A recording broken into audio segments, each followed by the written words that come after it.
The Magic Paintbrush, Chapter 10. Chen prided himself on being a modern, practical man, very different from his mother, who believed all sorts of nonsense. She refused to share pears with him. What if it leads us to separating forever, Chen? Never let anyone flip the steamed fish at New Year's. Do you want us to lose all our good fortune? And when Chen's first cell phone number had ended in a 4, she demanded they change the digits. All that death hanging around you. Unacceptable. The older Chen got, the more insufferable he found his mother's stubborn belief in all things magical.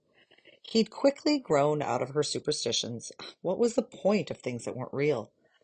That he couldn't hold in his fist or park in a garage.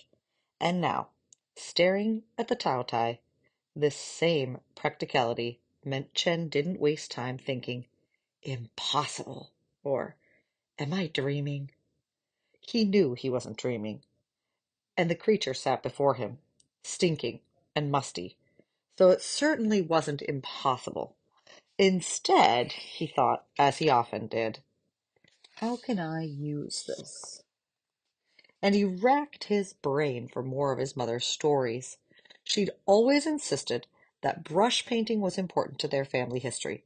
She swore that long ago their ancestors had gotten everything they wanted through painting. "There's magic in art," she'd said, smiling and wistful. "There's magic in every paintbrush. But the one I'm talking about had more magic than most. It made whatever the painter drew come to life. Gave him his heart's desires."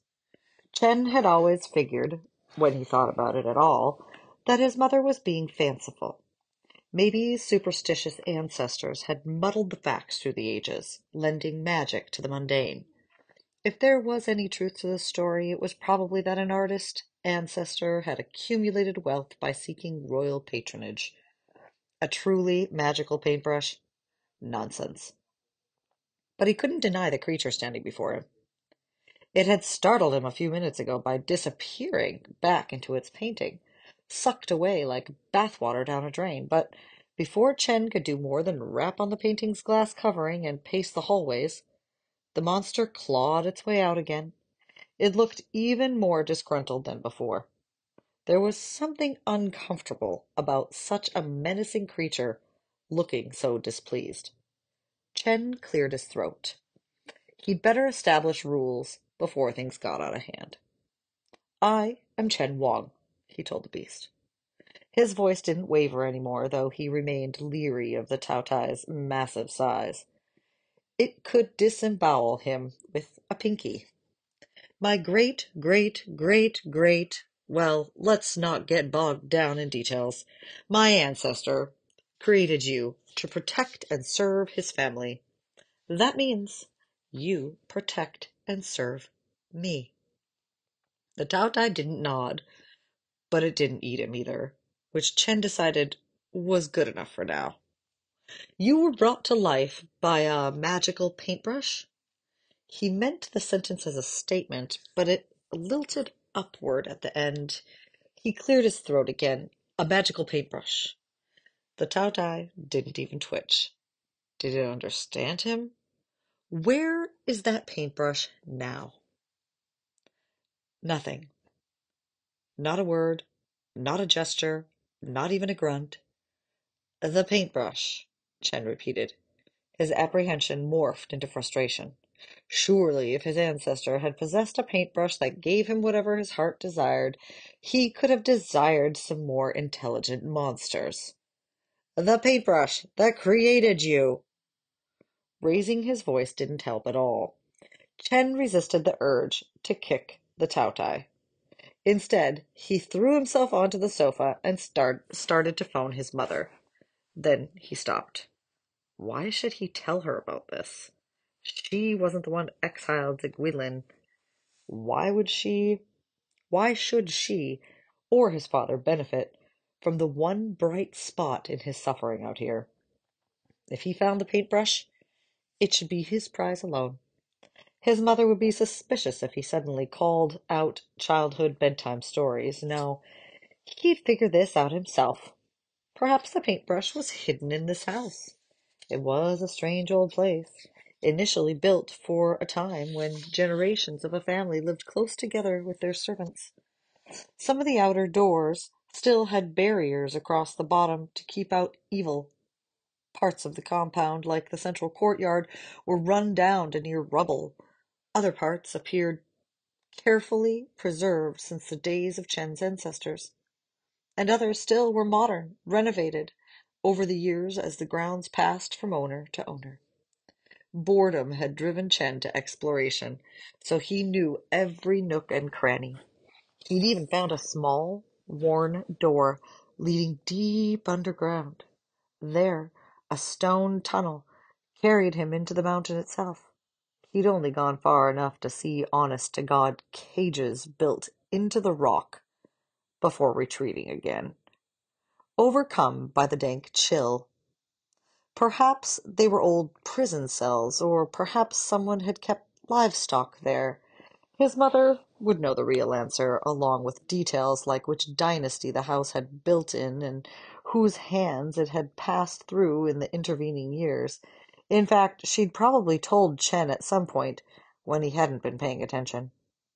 "You must have some idea where it is," he growled at the Taotai. This finally incited a response, but all the monster did was grumble and lie down, a movement that shook the house. It had, Chen noted, a pair of bat-like wings. It was up to him then, but where to begin searching? A paintbrush was a tiny thing. It could be anywhere, and he didn't even know what it looked like. Magic paintbrush, he typed into his phone. He felt foolish even as he did it. Of course, nothing useful came up, just more fairy tales, and not even the same one his mother had told him. A message from one of his friends in Shanghai popped up. "When are you coming back? I can't believe you missed my birthday party. Guess who my auntie invited?" He hesitated, then caved, and pulled up one of her usual social media accounts to peek at the photos. Half a dozen of them featured shots of celebrities hugging and toasting and dancing with the birthday girl, so he wasn't sure who she was especially excited about. As he scrolled, feeling sorry for himself, she suddenly shared a new video on her feed. It wasn't about the party. It was a shaky phone video of a goofy creature running through the streets. The bottom half was much like a tiger, with dark stripes and large paws, but the neck and head were distinctly bird-like. Someone in the video shouted breathlessly in English. His friend's comment appeared below the video. "Definitely fake. How can anyone think this isn't CGI?" If Chen had seen the video yesterday, he would have snorted and kept right on scrolling. But now he replayed the video, pausing on the garish beast. A beast Chen had never seen before. A beast that couldn't possibly be naturally born, only created. Created like his Taotai had been created. The post didn't say where the footage had been shot, but after a few minutes of searching, Chen found another video of the same golden creature clambering up a fire escape. Alongside it moved a small, shadowed figure. "That was wild," the videographer whispered in English. Chen's English wasn't as pristine as his parents wished it was, but it was more than good enough to understand that the man was saying, "Straight from Flushing, guys." Flushing. Chen rolled the word around his mouth. Where was that? The United States? The man had spoken in an American accent. Chen waved his phone at the Taotai. "It's another beast like you. Maybe it came out of a painting, too. Maybe the paintbrush is in Flushing." The thought soured his excitement. Why should the paintbrush be in the U.S. in the hands of some stranger? It belonged to his family, to him. "I want it," he snapped, "and if you were good for anything at all, you witless creature, you'd get it for me." In one fluid motion, the Taotai rose to its feet, spread its black wings, and crashed through a window. Chen shouted in terror, He threw his arms up to protect his face from the shattered glass. By the time he lowered them again, the Taotai was gone.